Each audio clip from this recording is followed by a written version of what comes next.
சூரா அல் ஹிஜ்ர். அளவற்ற அருளாளனும் நிகரற்ற அன்புடையோனுமாகிய அல்லாஹுவின் திருப்பெயரால் துவங்குகின்றேன். அலிஃப் லாம் ரா. நபியே, இவை வேதத்தினுடையவும் தெளிவான திருக்குர்ஆனுடையவுமான வேத வசனங்களாகும். தாங்களும் முஸ்லிம்களாக இருந்திருக்க வேண்டுமே என்று காபிர்கள் மறுமையில் பெரிதும் ஆசைப்படுவார்கள். இம்மையில் தம் விருப்பம் போல் புசித்துக் கொண்டும் சுகம் அனுபவித்துக் கொண்டும் இருக்க அவர்களை விட்டு விடுவீராக. அவர்களுடைய வீணான ஆசைகள் மறுமையிலிருந்தும் அவர்களை பராக்காக்கிவிட்டன. இதன் பலனை பின்னர் அவர்கள் நன்கு அறிந்து கொள்வார்கள். எந்த ஊர்வாசிகளையும் அவர்களுடைய பாவங்களின் காரணமாக அவர்களுக்கு என குறிப்பிட்ட கால தவணையில் அன்றி நாம் அழித்து விடுவதும் இல்லை. எந்த ஒரு சமுதாயமும் தனக்கு உரிய தவணைக்கு முந்தவும் மாட்டார்கள், பிந்தவும் மாட்டார்கள். நினைவூட்டும் வேதம் அருளப்பட்டதாக கூறுபவரே, நிச்சயமாக நீர் பைத்தியக்காரர்தாம் என்றும், நீர் உண்மையாளரில் ஒருவராக இருப்பின் நீர் எங்களிடத்தில் மலக்குகளை கொண்டு வந்திருக்க வேண்டாமா என்றும் கூறுகின்றனர். நாம் மலக்குகளை உண்மையான தக்க காரணத்தோடு அல்லாமல் இறக்குவதில்லை. அப்படி இறக்கப்படும் போது அந்நிராகரிப்பவர்கள் அவகாசம் கொடுக்கப்பட மாட்டார்கள். நிச்சயமாக நாம் தாம் நினைவூட்டும் இவ்வேதத்தை உம்மீது இறக்கி வைத்தோம். நிச்சயமாக நாமே அதன் பாதுகாவலனாகவும் இருக்கின்றோம்.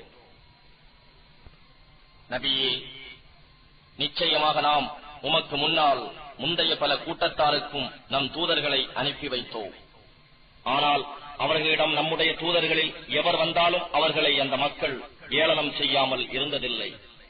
இவ்வாறே நாம் குற்றவாளிகளின் உள்ளங்களில் இவ்விஷமத்தை புகுத்தி விடுகிறோம். அவர்கள் இவ்வேதத்தின் மீது ஈமான் கொள்ள மாட்டார்கள்.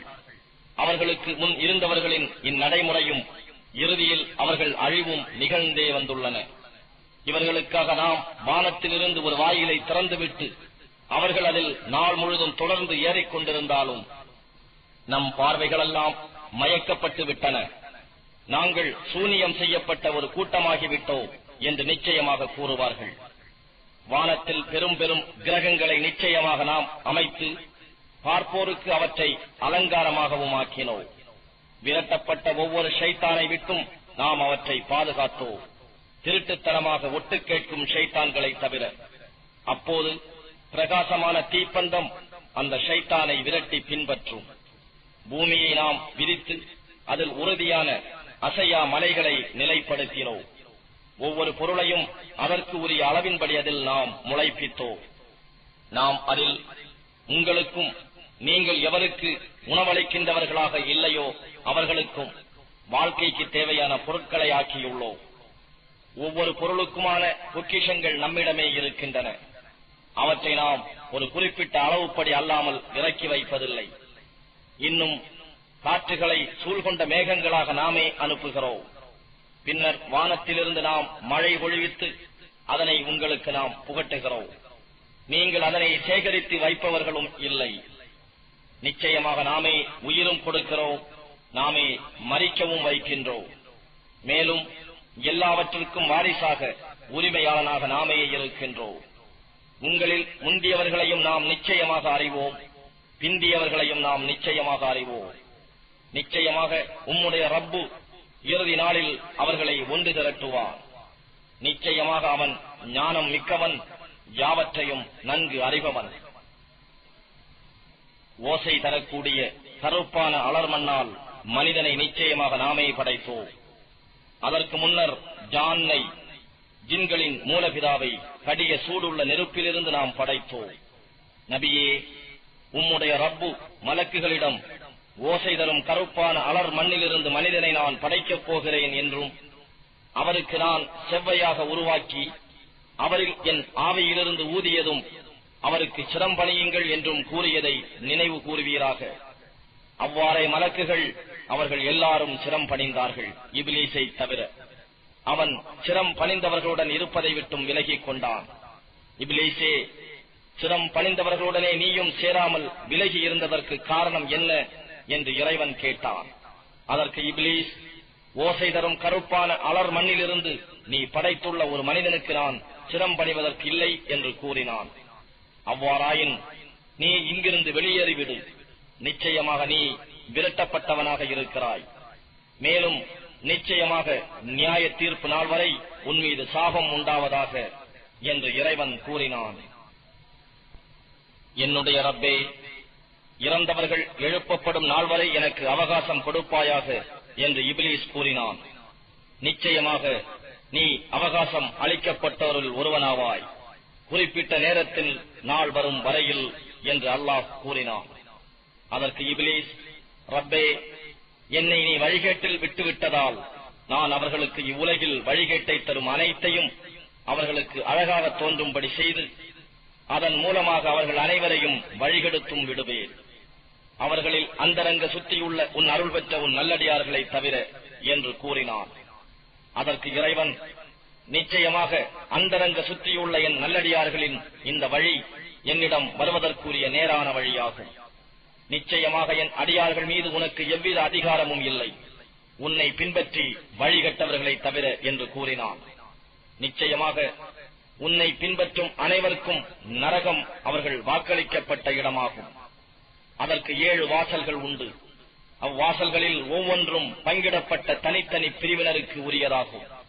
நிச்சயமாக பயபக்தி உடையவர்கள் சுவனவதிகளிலும் நீர் ஊற்றுகளிலும் சுகம் பெற்று இருப்பார்கள். அவர்களை நோக்கி சாந்தியுடனும் அச்சம் அற்றவர்களாகவும் நீங்கள் இதில் நுழையுங்கள் என்று கூறப்படும். மேலும் அவர்களுடைய நெஞ்சங்களிலிருந்து குரோதத்தை நீக்கிவிடுவோம். எல்லோரும் சகோதரர்களாக ஒருவரை ஒருவர் முன்னோக்கி அரியாசனங்களில் ஆனந்தமாக அமர்ந்திருப்பார்கள். அவற்றில் அவர்களை எவ்வித சிரமமும் பீடிக்காது. அவற்றிலிருந்து அவர்கள் வெளியேற்றப்படுபவர்களும் அல்லர். நபியே, என் அடியார்களிடம் அறிவிப்பீராக, நிச்சயமாக நான் மிக்க மன்னிப்போனாகவும் மிக்க அன்புடையவனாகவும் இருக்கின்றேன். ஆயினும் நிச்சயமாக என்னுடைய வேதனையும் நோவினை மிக்கதாகவே இருக்கும் என்றும் சொல்லும். இன்னும் இப்ராஹீமின் விருந்தினர்களை பற்றியும் அவர்களுக்கு அறிவிப்பீராக. அவர்கள் அவரிடம் வந்து, உங்களுக்கு சாந்தியும் சமாதானமும் சலாமும் உண்டாவதாக என்று சொன்னபோது அவர், நாம் உங்களை பற்றி பயப்படுகிறோம் என்று கூறினார். அதற்கு அவர்கள், பயப்படாதீர், நாம் உமக்கு மிக்க ஞானமுள்ள ஒரு மகனை பற்றி நன்மாராயம் கூறுவதற்காகவே வந்திருக்கின்றோம் என்று கூறினார்கள். அதற்கு அவர், என்னை முதுமை வந்தடைந்திருக்கும் போதா இவ்வாறு நன்மாராயம் கூறுகிறீர்கள்? எனவே எது பற்றி நீங்கள் நன்மாராயம் கூறுகிறீர்கள்? உங்கள் நற்செய்தி எதை பற்றியது என கேட்டார். அதற்கு அவர்கள், மெய்யாகவே நாங்கள் உமக்கு நன்மாராயம் கூறினோம். ஆகவே நீர் அது பற்றி நிராசை கொண்டோரில் ஒருவராகி விடாதீர் என்று கூறினார்கள். வழிகிட்டவர்களை தவிர வேறு எவர் தம் ரப்புடைய அருளை பற்றி நிராசை கொள்வான் என்று இப்ராஹிம் பதில் சொன்னார். அல்லாஹுவின் தூதர்களே, உங்களுடைய காரியம் என்ன என்று இப்ராஹிம் கேட்டார். அதற்கு அவர்கள், குற்றவாளிகளான ஒரு கூட்டத்தாரிடம் நாங்கள் அனுப்பப்பட்டுள்ளோம். லூத்தின் கிளையாரை தவிர அவர்கள் அனைவரையும் நாம் காப்பாற்றுவோம். ஆனால் அவர் லூத் உடைய மனைவியை தவிர, நிச்சயமாக அவள் காபிர்களின் கூட்டத்தாரோடு பின்தங்கியிருப்பாள் என்று நாம் நிர்ணயித்து விட்டோம் என்று வானவர்கள் கூறினார்கள். இறுதியில் அத்தூதர்கள் லூத்துடைய கிளையாரிடம் வந்தபோது அவர்களை நோக்கி, எனக்கு அறிமுகம் இல்லாத மக்களாக நீங்கள் இருக்கிறீர்கள் என்று லூத் சொன்னார். அதற்கு அவர்கள், அல்ல, உம் கூட்டத்தாராகிய இவர்கள் எதை சந்தேகித்தார்களோ அதை நாம் உம்மிடம் கொண்டு வந்திருக்கிறோம். உறுதியாக நிகழ இருக்கும் உண்மையை உம்மிடம் நாங்கள் கொண்டு வந்திருக்கின்றோம்.